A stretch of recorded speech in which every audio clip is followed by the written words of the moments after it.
as an extension to that field.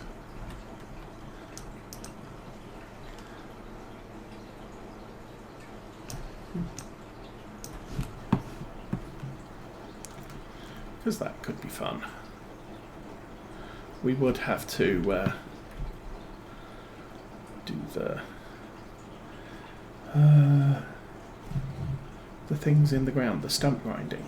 Okay, what am I looking at? 474, 468, 462.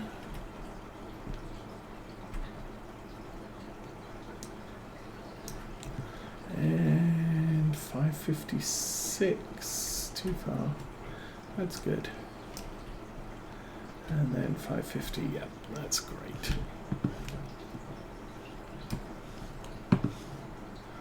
I'm not going to chop that one down because it'll hit my tractor, and that would be bad. Chop this one down too then. See, this one's only 15.7 meters. So we're only going to get about 2 cuts out of it.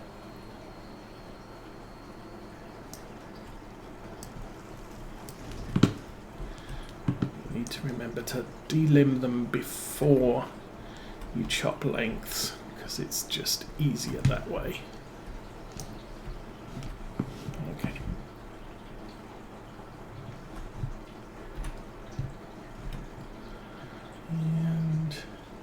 And yes, so what was 479, 73.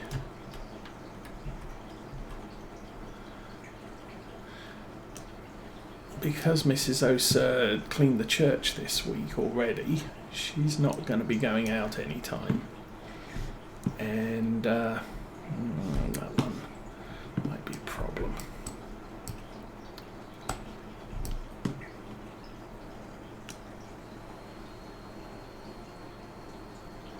So she gets to sleep in, and she will be going off to get the kids later, because it's our turn to have them this week.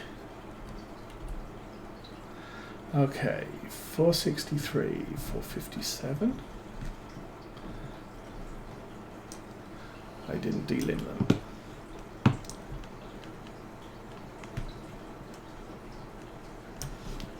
Done.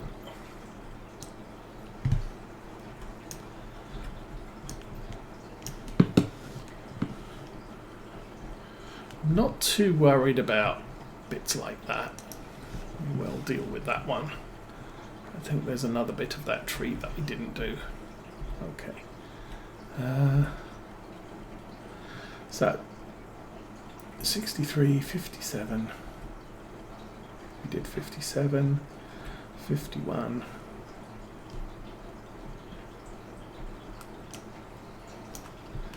And 45. And yes. So if we walk close enough up to a log, oh, there we go. That is 6.8 meters, that one's 6.3. So we're cutting them a little bit long, but that's close enough for government work.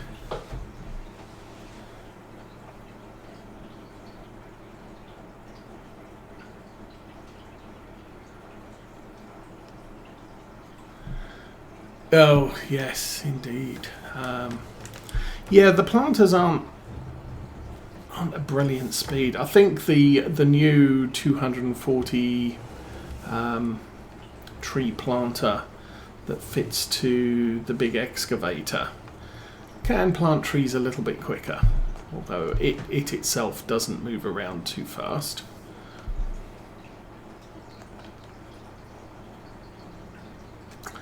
That did not work. Oh, we missed it.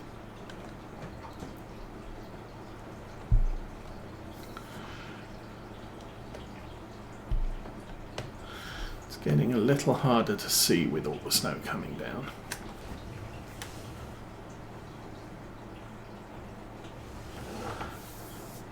But if I decide to replant this area, we will get a stump grinder, bring the planter up, and do them all at the same time. So I'm pretty much planting a tree on top of where an old tree was.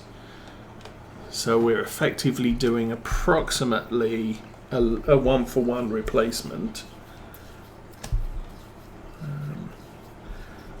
However, if I decide to just expand the arable field, we'll just come in, I think you can use a forestry mulcher to just trash the ground and turn it into something that you can plant. Or just get a big plough.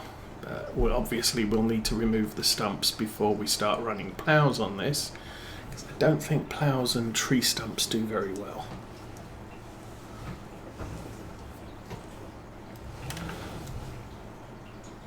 And then trees take a long time to grow, so I think there's enough trees on this map. We could just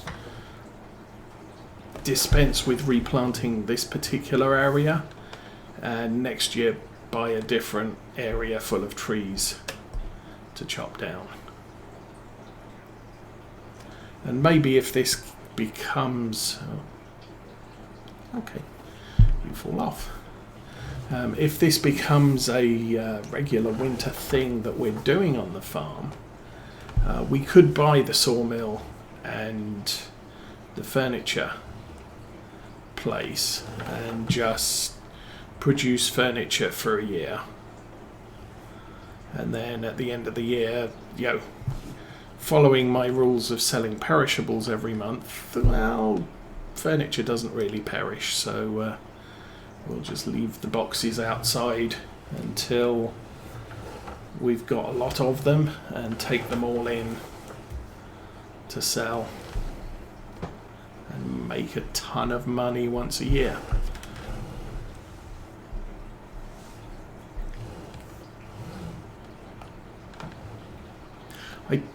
I haven't done a lot of observations with the furniture manufacturer, so I'm not actually sure if it produces furniture at a set rate or whether it produces furniture with logs at a set rate plus furniture with boards at a set rate. So potentially you could double the amount of furniture you produce by supplying both raw materials to the furniture manufacturer.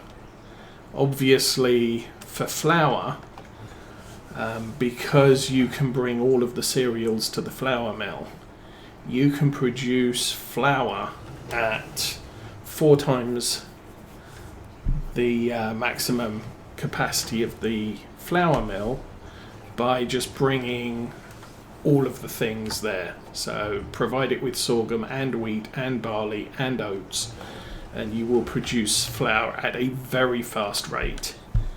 It doesn't reduce the production rate because I'll do a cycle of wheat, I'll do a cycle of barley, I'll do a cycle of whatever. It does all of them at the full rate. But because flour is flour, the bakery will produce bread from flour, and it doesn't matter what flour you bought, because that's not differentiated. Tree.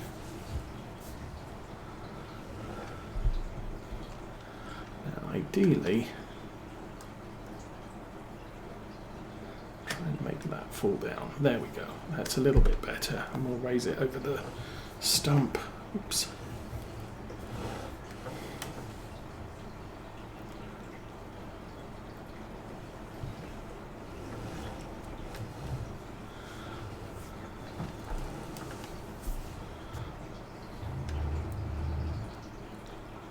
But not all productions are equal. That's kind of what I'm trying to get at here.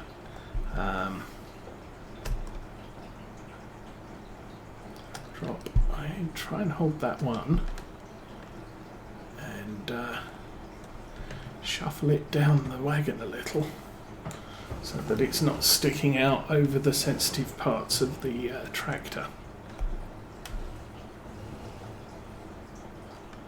And that should be good.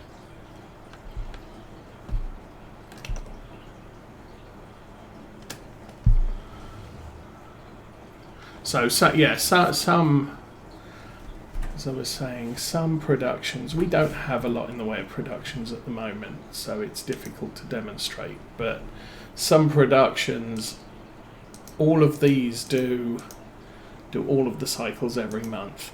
This might produce bread and cake simultaneously at the maximum rate, but something like this produces one thing. So if you turn on tomatoes and lettuce and strawberries, it produces a third of the rate of tomatoes, a third of the rate of lettuce, and a third of the rate strawberries.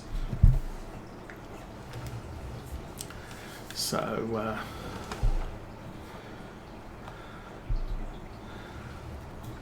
and obviously with productions, you want them producing as quickly as they can. Oops. Probably shouldn't walk in front of a tractor that's turned on, but we will. Oh, we saw the little hand. Come on. Oh, there it is.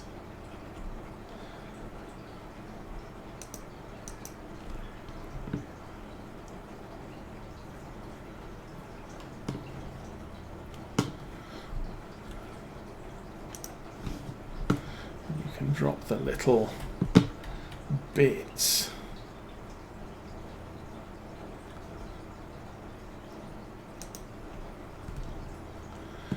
between the bigger logs so they don't take up too much in the way of volume. That's going to be negligible when it comes to dropping a big log on top of it. Just fills in the space a little bit more efficiently.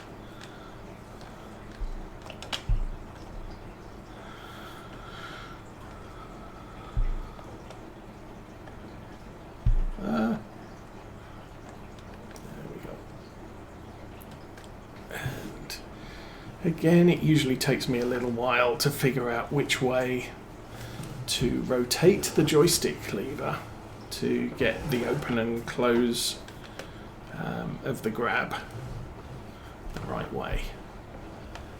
And then after an hour I'll forget and I'll have to mess around and figure it out again. See, that's the wrong way, that's the right way. And there's a little delay on the open close so that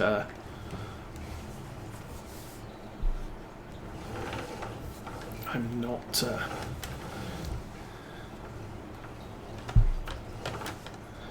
hitting it that efficiently, I guess. Okay. Stick that into the snow, because and tip it back and roll it shut. Closed, whatever, and try not to hit the tree. That's a problem. Let's try that little maneuver again.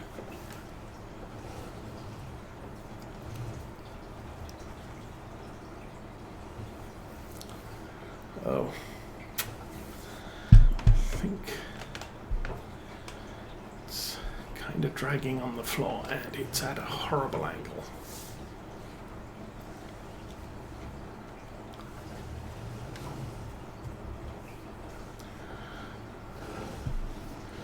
I think the first tractor we did this with was the Valtra T on Lawfolds.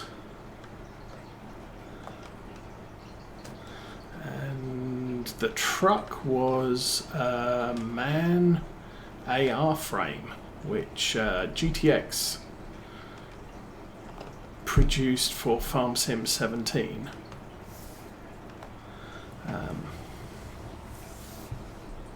And I did that was a really nice truck system.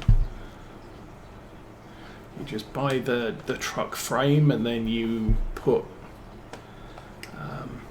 modules on the back of it, and it was one that came with a logging trailer.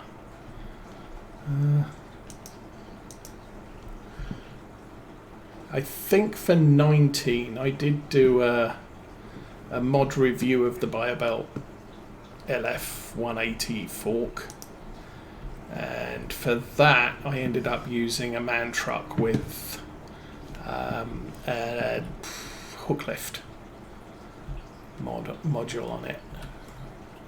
Okay, I think that's the next one. Sorry dears, I'm cutting down your habitat.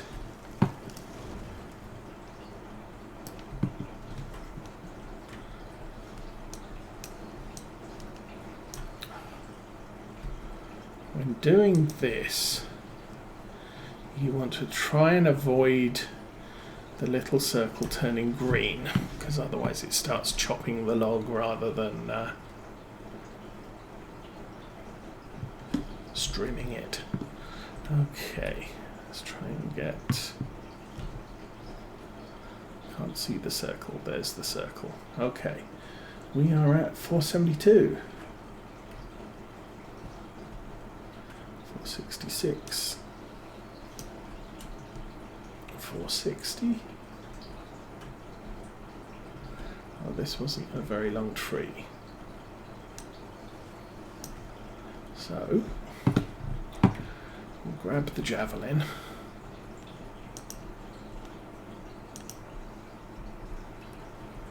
Stick that in the trailer.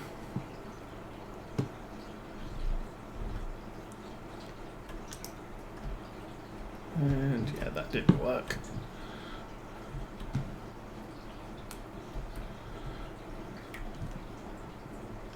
Okay.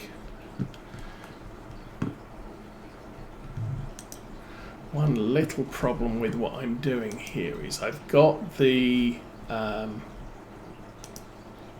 sort of the hand icon only turned on when it's over something that it can pick up. So if I'm pointing at the ground, you don't have that annoying little hand moving around. But it does mean if you're trying to grab a log, it's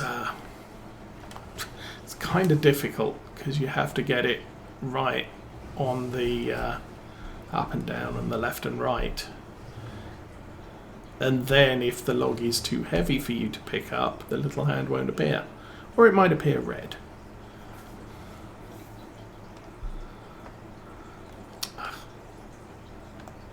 Try that again. And roll it back. Close, lift it so it doesn't hit the stump. And run over here.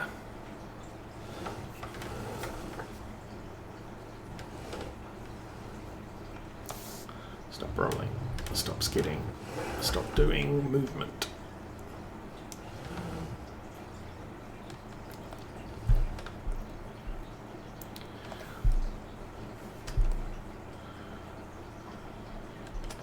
Now this is getting... Ooh. I mean, technically we could probably fit a fair few more logs in there. Trouble is, the clearance with the log forks makes every log we add a little bit more risky. So I might run this lot off. Hopefully it's worth another 5,000-ish.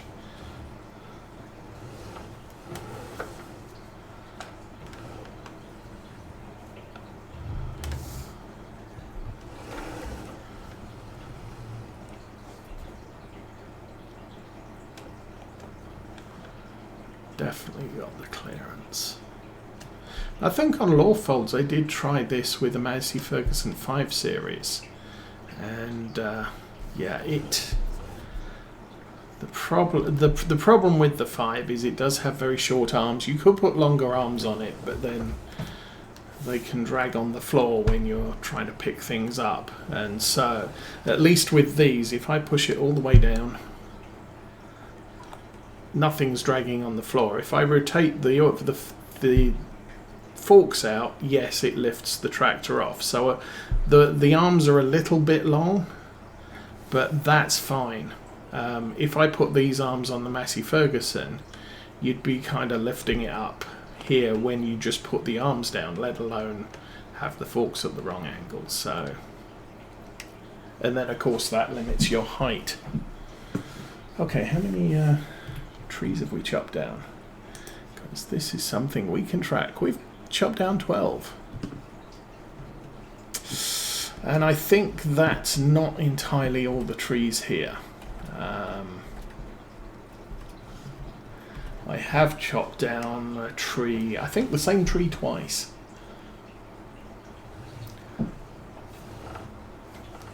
Because Cavalier Roy did update the map and then gave me instructions on how to keep the game save while shifting over to the new version of the map. And part of the problem was there was a tree in the entrance to our field on the right here, just up at the top here.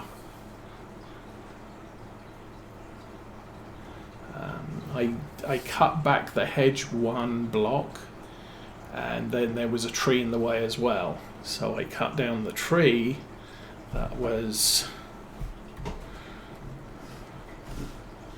right in this spot here, so that we could drive in and out with a bigger harvester header.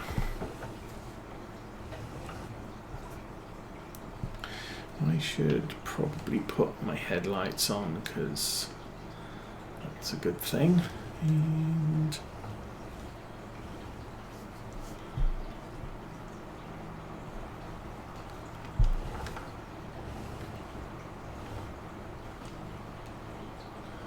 I don't even know if this thing has beacons on it. Interesting.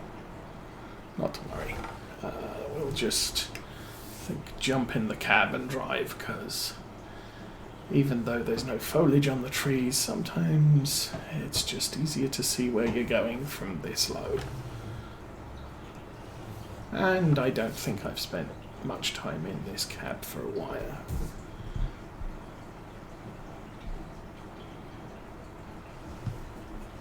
Should probably watch the traffic too. Oh. Screen up there. There's a wall there. Probably shouldn't drive on the wall. A couple of screens there, loads of buttons. I mean, this is an 8R, so it's a very well provisioned tractor.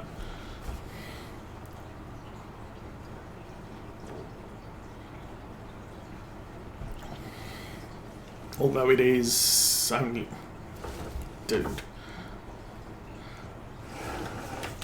about 380 horsepower. No, not even. 280 horsepower. It's the lowest horsepower model, so 280. I do want to up. Ugh. I think I do better just driving outside, just a thought. Again, this is a dolly trailer, so it's just going to follow where we go. And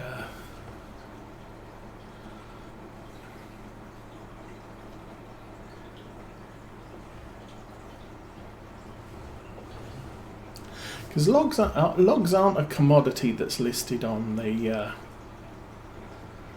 products list. Wood chips are, but yeah, don't know where to sell that sort of thing.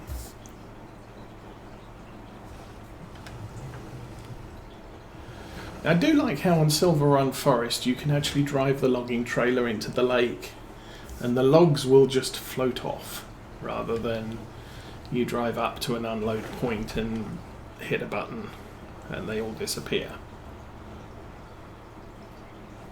See, this would be a good place to buy and actually set up as a major logging operation, you know, the big logging equipment and the likes. But right now, Ooh, and that's the problem I was having, obviously. The trailer is a little bit left side heavy. Yeah, kinda.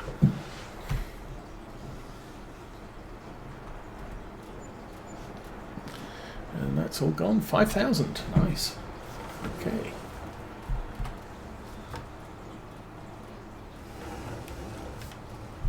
But yeah, we could bring some big tree felling equipment and all the rest of it here and just chew up trees like they were candy.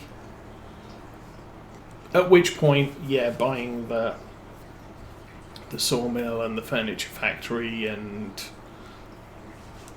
whatever else would be a good plan, even if we're only doing logging operations for a month or two per year during the winter. It does mean that we are we're topping off, kind of like the bakery. Yeah, I dropped a ton of flour in there in the summer, and there's enough flour in there to last us till next harvest. I don't have to top up more flour at the bakery, and all of the flour that we did produce through fall, I just sold it direct, because there's no point putting 2, 3, 4 years of flour in the bakery unless I want to not produce flour for 3 years. Okay, we're not going to produce flour for 3 years, so we'll just top off the bakery with 3 years of supply of flour, and then I can grow other things, but then I'm not using the flour mill for anything.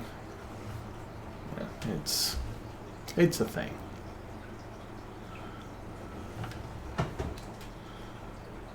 Oh, you're going that way, okay.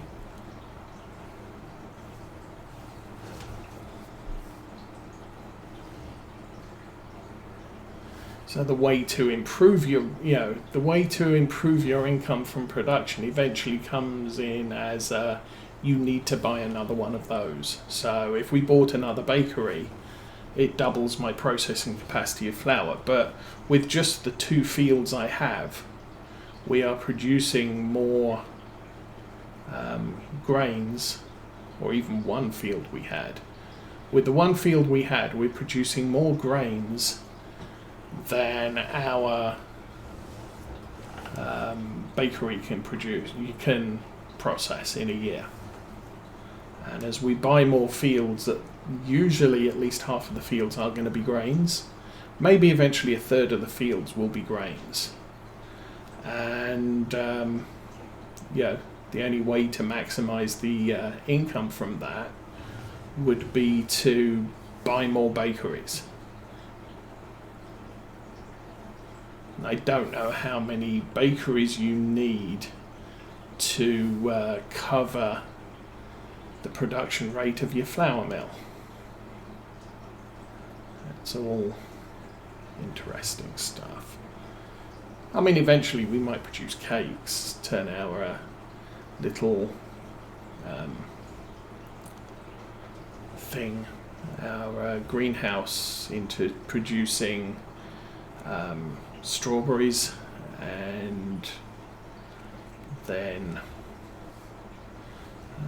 should I park this here? I think parking this here is a good plan.